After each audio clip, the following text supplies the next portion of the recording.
Millipay ilovasi orqali Rossiyadan turib O'zbekistondagi istalgan Humo, Uzcard yoki Visa kartalariga eng zo'r kurs bilan o'tkazma qilishingiz mumkin. Bundan tashqari, ushbu ilova orqali barcha turdagi kommunal to'lovlar, mobil operatorlar, internet provayderlari hamda davlat xizmatlari uchun to'lovlarni tez va oson amalga oshirishingiz mumkin. Qo'shimcha ma'lumotlar uchun ilova video qo'llanmalar bilan ta'minlangan. Operatorlarimiz esa kun-u-tun sizni eshitishga tayyor. Ilovani App Store yoki Play Marketdan hoziroq yuklab oling. Millipay, milliy kurs, milliy ishonch. Assalomu alaykum aziz do'stlar, kanalimizga xush kelibsiz. Kanalimizda mehmon bo'lsangiz, kanalimizga obuna bo'lishni unutmang.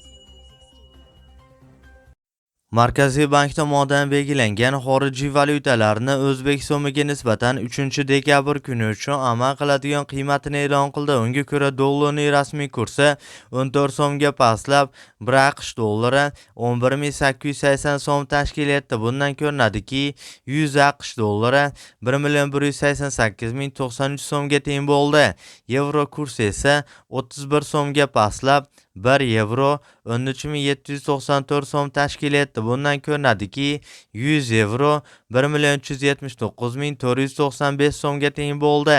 Rossiya rubl kursi esa 0.30 so'mga ko'tarilib, 1 Rossiya rubli 153 so'm tashkil etdi. Bundan ko'rinadiki, 1000 Rossiya rubli 153.280 so'mga teng bo'ldi.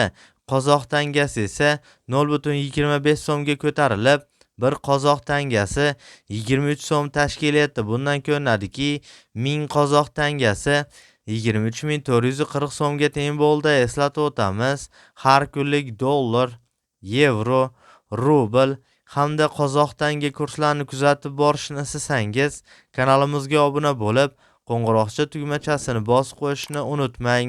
E'tiboringiz uchun kattakon rahmat.